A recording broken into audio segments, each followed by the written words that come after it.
কোনো হাদিস সহিহ হওয়ার জন্য যেসব শর্ত রয়েছে তার মধ্যে অন্যতম হলো হাদিসের সনদে থাকা সকল রাবি নির্ভরযোগ্য হতে হবে। যদি সকল রাবি নির্ভরযোগ্য হয় এবং সহিহ হওয়ার অন্যান্য শর্তও পাওয়া যায় তাহলে সেই হাদিসটি সহিহ বলে বিবেচিত হয়। এখন প্রশ্ন হতে পারে, হাদিসের বর্ণনাকারীদের সংখ্যা তো কম নয়, অনেক হাজার হাজার বর্ণনাকারী, তো এত এত বর্ণনাকারীদেরকে কিভাবে যাচাই বাছাই করা হলো? আর এই প্রশ্ন উত্থাপন করেই কেউ কেউ স্বয়ং হাদিসে নববীর উপরও আপত্তি তুলছে। এখন জানার বিষয় হলো, এত এত রাবিদেরকে কিভাবে মুহাদ্দিসিনে কেরাম যাচাই বাছাই করলেন?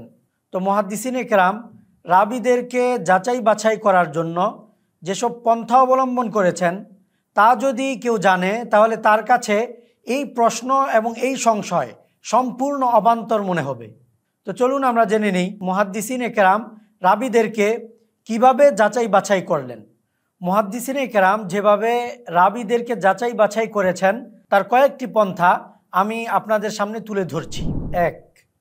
বর্ণনাকারীদের যাচাই বাছাইয়ের জন্য তাদের জীবনী ভালো করে তারা পরখ করতেন, তাদের জীবনী সম্পর্কে বিস্তারিত জানতেন। যদি এমন হতো যে যেই রাবি সম্পর্কে তারা জানতে চাচ্ছেন সেই রাবি তাদের শহরের তাদের অঞ্চলের কেউ হতো তাহলে তো সেই বিষয়টা সহজ ছিল। যদি তাদের শহর কিংবা অঞ্চলের না হতো তাহলে তারা রাবিদের অবস্থা যাচাইয়ের জন্য যেই রাবি যেই শহরের সেই শহরে তারা সফর করতেন এবং সেই শহরে ওই রাবি সম্পর্কে যারা জানেন তাদেরকে জিজ্ঞাসা করতেন। আপনি যদি রাবিদের জীবনীগুলো দেখেন তাহলে এর বহু দৃষ্টান্ত খুঁজে পাবেন। আমি এখানে একটি দৃষ্টান্ত তুলে ধরছি।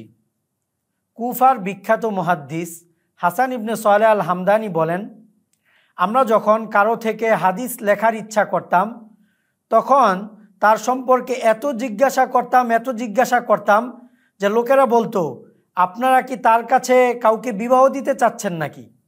তো এভাবে মুহাদ্দিসিনে কেরাম রাবিদের অবস্থা সম্পর্কে বিস্তারিত জিজ্ঞাসার মাধ্যমে জানতেন।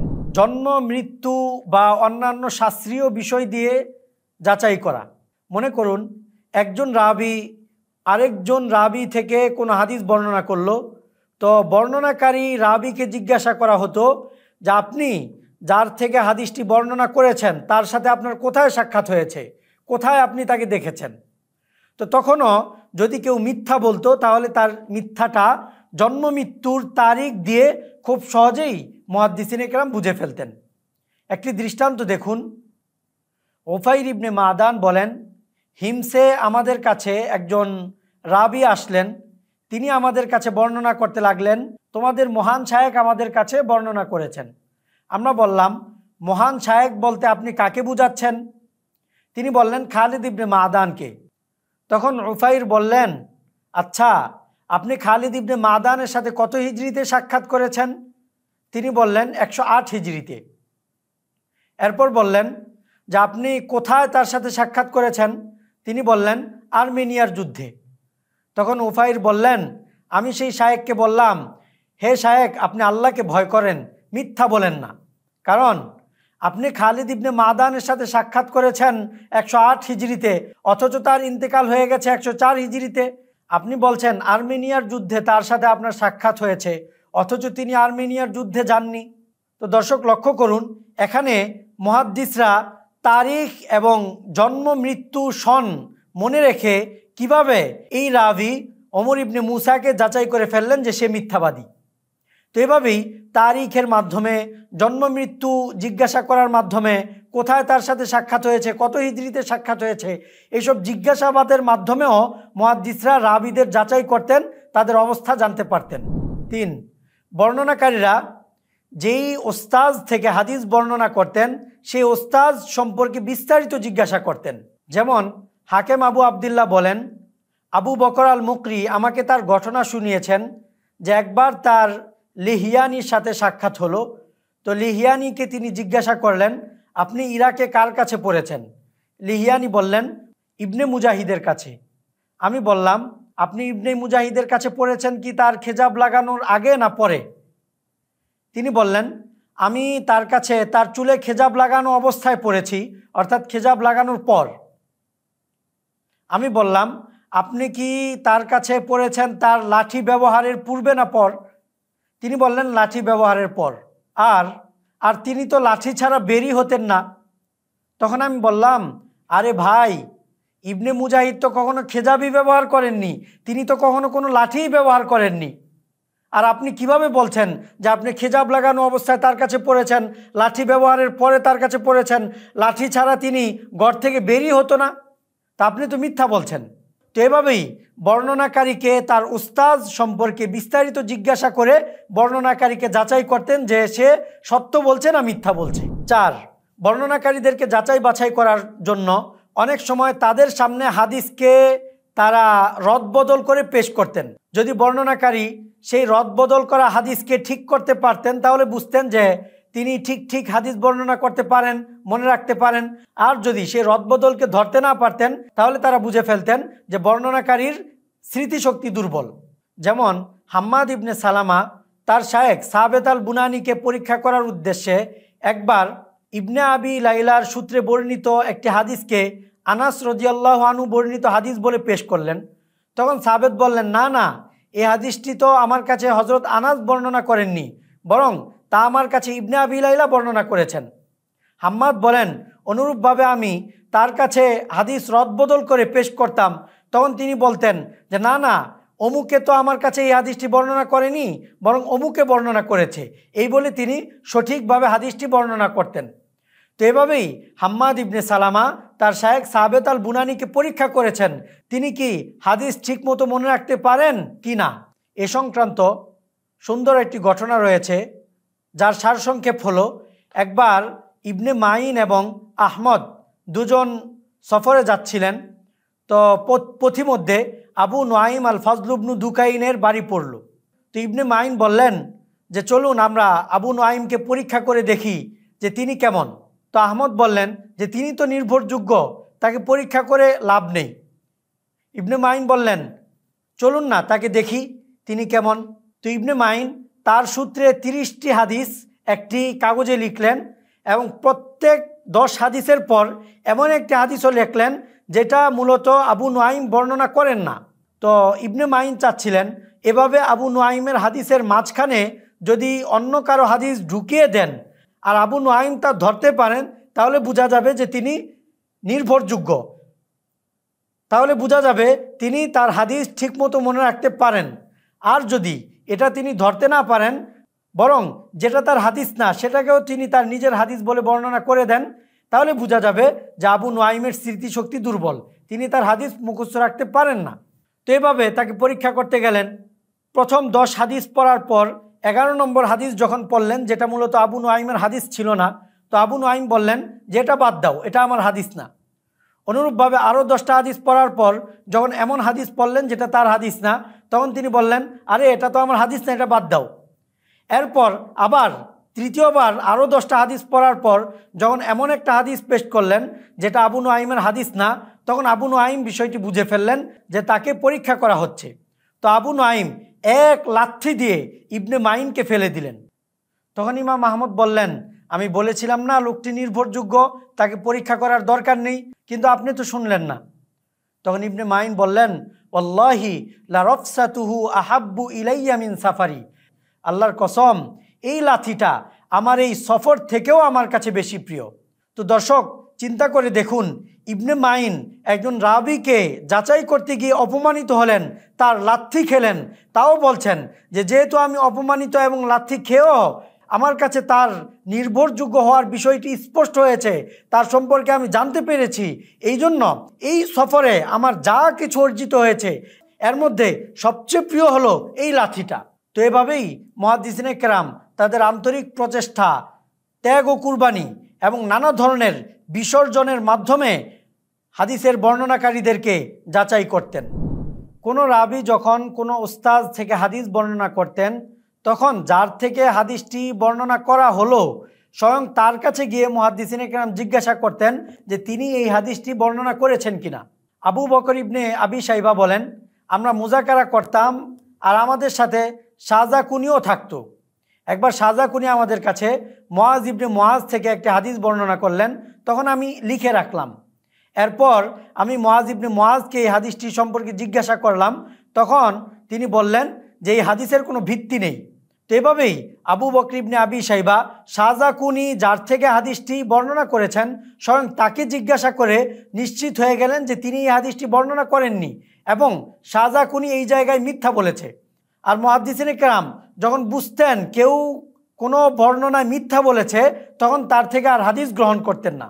তো এভাবেই মুহাদ্দিসরা স্বয়ং যার কাছ থেকে হাদিস বর্ণনা করা হয়েছে তাকে জিজ্ঞাসা করে ওই রাবি সম্পর্কে ধারণা লাভ করতেন। 6, বর্ণনাকারীদের বর্ণনাকে অন্যান্যদের বর্ণনার সাথে মিলিয়ে যাচাই করা। অর্থাৎ একজন রাবি কোনো শায়েখ থেকে কোনো হাদিস বর্ণনা করলো, তো মুহাদ্দিসরা দেখতেন যে ওই শায়েখ থেকে আর কে কে এই হাদিসটি বর্ণনা করে। তো আরও যারা এই হাদিসটি বর্ণনা করে তাদের বর্ণনার সাথে এই রাবির বর্ণনাকে মিলাতেন। যদি দেখা যেত ওই শায়েখের অধিকাংশ ছাত্ররা কিংবা নির্ভরযোগ্য ছাত্ররা এই হাদিসটি যেভাবে বর্ণনা করে এই রাবিও এই হাদিসটি ওইভাবেই বর্ণনা করছে, তাহলে মুহাদ্দিসরা বুঝতেন এই রাবি হাদিসটি যথাযথভাবে মনে রাখতে পেরেছে। আর যদি অন্যদের বর্ণনার সাথে তার বর্ণনা না মিলত তাহলে তারা বুঝতেন যে এই রাবি ঠিকমতো বর্ণনা করতে পারেনি এবং এই শায়েখ থেকে এই বর্ণনাটা তিনি মুখস্থ রাখতে পারেননি। যেমন ইসমাইল ইবনে উলাইয়া একবার ইবনে মাইনকে বললেন, আমার হাদিসগুলো কেমন? তখন ইবনে মাইন বললেন, আপনার হাদিসগুলো তো সঠিক। ইবনে উলাইয়া বললেন, আপনি কিভাবে বুঝলেন আমার হাদিসগুলো সঠিক? ইবনে মাইন বললেন, আমি আপনার হাদিসগুলো আপনার সাথী সঙ্গীদের হাদিসের সাথে মিলিয়েছি, এরপর দেখেছি যে আপনার হাদিসগুলো তাদের হাদিসের সাথে মিলে, তাদের বর্ণনার সাথে মিলে যায়। তো এভাবে আমি বুঝেছি আপনি ঠিকমতো হাদিস বর্ণনা করতে পারেন, আপনি ঠিকমতো হাদিস মুখস্থ রাখতে পারেন। 7, কোনো প্রসিদ্ধ শায়েখ থেকে যদি কোনো রাবি এমন কোনো বর্ণনা করতেন যেটা ওই প্রসিদ্ধ শায়েখের অন্যান্য ছাত্ররা করে না, তাহলে মুহাদ্দিসরা বুঝতেন যে এই বর্ণনার মধ্যে সমস্যা আছে। কারণ যদি এই হাদিসটি ওই শায়েখ বর্ণনা করতেন তাহলে তো তার প্রসিদ্ধ ছাত্ররা অবশ্যই এই হাদিসটি বর্ণনা করত, কিন্তু দেখা যাচ্ছে এই হাদিসটি শুধুমাত্র এই রাবি ওই শায়েখ থেকে বর্ণনা করেন, ওই শায়েখের অন্যান্য প্রসিদ্ধ নির্ভরযোগ্য ছাত্ররা কেউ এই হাদিসটি বর্ণনা করেন না। তো এইভাবেই বুঝতেন যে এই রাবির বর্ণনার মধ্যে সমস্যা আছে। যেমন একবার ইমাম আহমদকে আওয়াম ইবনে হাউসাবের একটি হাদিস সম্পর্কে জিজ্ঞাসা করা হয়েছে যা তিনি সুলাইমান ইবনে আবি সুলাইমানের সূত্রে আবু হুরায়রা থেকে বর্ণনা করেছেন। ইমাম আহমদ বললেন, আবু হুরায়রার প্রসিদ্ধ শাগরেদরা তো এই হাদিস বর্ণনা করেন না। যদি এই হাদিস বাস্তবে আবু হুরায়রা বর্ণনা করতেন তাহলে তো তার প্রসিদ্ধ ছাত্ররা অবশ্যই বর্ণনা করত, কিন্তু তার প্রসিদ্ধ ছাত্ররা কেউ বর্ণনা করছেন না, বরং সেটা সুলাইমান ইবনে আবি সুলাইমান বর্ণনা করছেন এবং তার থেকে আওয়াম ইবনে হাউসাব বর্ণনা করছেন। তো বোঝা যাচ্ছে যে এই হাদিসটি আবু হুরায়রার হাদিস না, এই হাদিসটি আবু হুরায়রা আসলেই বর্ণনা করেননি। যদি তিনি বর্ণনা করতেন তাহলে অবশ্যই তার প্রসিদ্ধ শাগরেদরাও তা জানতো, তারা তা বর্ণনা করত। বর্ণনাকারী যে শায়েখ থেকে বর্ণনা করতেন সেই শায়েখের পাণ্ডুলিপির সাথে তার এই বর্ণনাকে মিলিয়ে যাচাই করতেন। যদি ওই শায়েখের পাণ্ডুলিপিতে এই হাদিসটি থাকতো তাহলে বুঝতেন যে এই রাবি এই হাদিসটি ঠিকভাবে বর্ণনা করতে পেরেছেন। আর যদি না থাকতো তাহলে তারা বুঝতেন এই হাদিসটি এই রাবি ওই শায়েখের নামে বানিয়েছে। কিংবা যদি দেখা যেত রাবির বর্ণনার সাথে তার শায়েখের পাণ্ডুলিপির লিখিত হাদিস পরিপূর্ণ মিলছে না, তখন তারা বুঝতেন যে রাবি এই হাদিসটি যথাযথভাবে বর্ণনা করতে পারেননি। অনুরূপভাবে রাবির বর্ণিত হাদিসকে তার নিজের পাণ্ডুলিপির সাথে মিলিয়ে দেখতেন এবং তার পাণ্ডুলিপি যাচাই করতেন। আরও বহু মাধ্যমে মুহাদ্দিসিনে কেরাম রাবিদেরকে যাচাই বাছাই করতেন।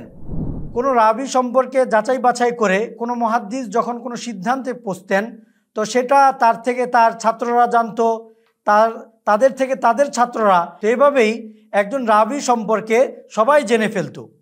আর প্রত্যেক অঞ্চলেই তো বহু মুহাদ্দিস ছিলেন যারা তাদের স্বীয় অঞ্চলের রাবিদেরকে যাচাই বাছাই করতেন। এছাড়াও তারা রাবিদের যাচাই বাছাইয়ের জন্য অন্যান্য অঞ্চলেও সফর করতেন। অন্যান্য অঞ্চলে গিয়ে সে অঞ্চলের মুহাদ্দিসদের কাছে সে অঞ্চলের রাবিদের সম্পর্কে জানতেন। তো মুহাদ্দিসিনে কেরামের এই বিশাল জামাত মিলে রাবিদেরকে যাচাই বাছাই করেছেন।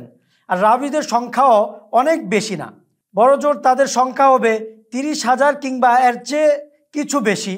অথচ যাচাই বাছাইকারী মুহাদ্দিসদের তালিকা যদি আমরা দেখি তাহলে শুধুমাত্র যাহাবী রহমতুল্লাহ আলাইহি যাদেরকে উল্লেখ করেছেন তার গ্রন্থ যিকরু মা ইউতামাদু কওলুহু ফিল জারহি ওয়াত তা'দিল, সেই গ্রন্থেই 715 জন এমন মুহাদ্দিসের নাম পাওয়া যায় যারা হাদিসের বর্ণনাকারীদেরকে যাচাই বাছাই করেছেন এবং যাচাই বাছাইয়ে তাদের কথা গ্রহণযোগ্য।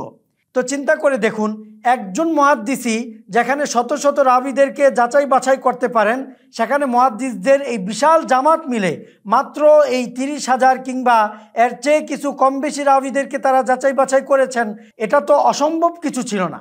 হ্যাঁ, এটা কিছুটা কঠিন ছিল, এজন্যই মুহাদ্দিসরা এর জন্য অনেক কুরবানি করেছেন, এর জন্য যা যা করা দরকার সব করেছেন, কিন্তু এটা অসম্ভব ছিল না। এজন্য হাদিসের এত হাজার হাজার রাবীদেরকে যাচাই বাছাই করা অসম্ভব এই বলে হাদিসের উপর আপত্তি করা কোনো বুদ্ধিমানের কাজ হতে পারে না। মুহাদ্দিসদের যাচাই বাছাই সম্পর্কে এখানে তো আমি কিছুটা আলোকপাত করার চেষ্টা করলাম। এই বিষয়ে যদি কেউ আরও বিস্তারিত পড়াশোনা করে তাহলে তার সামনে স্পষ্ট হয়ে যাবে রাবীদেরকে যাচাই বাছাই করা এটা মুহাদ্দিসদের জন্য কঠিন কোনো কাজ ছিল না। সেখানে 30,000-এর পরিবর্তে যদি 30 লক্ষ রাবীও হতো তাহলেও মুহাদ্দিসরা রাবীদের যাচাই বাছাইয়ের জন্য এমন এমন পন্থা আবিষ্কার করেছিলেন যে সেই 30 লাখ রাবীদেরকে খুব সহজেই তারা যাচাই বাছাই করে ফেলতে পারতেন। সেখানে মাত্র 30,000 রাবীদেরকে যাচাই বাছাই করা এটা তো তাদের জন্য কোনো ব্যাপারই ছিল না। কিন্তু মুহাদ্দিসদের যাচাই বাছাই নীতি সম্পর্কে অজ্ঞতার কারণে এত সব আপত্তি উত্থাপিত হচ্ছে। আল্লাহ আমাদেরকে সঠিক বুঝার তৌফিক দান করুন। আমিন। ওয়া আখিরু দাওয়ানা আনিল হামদুলিল্লাহি রাব্বিল আলামিন।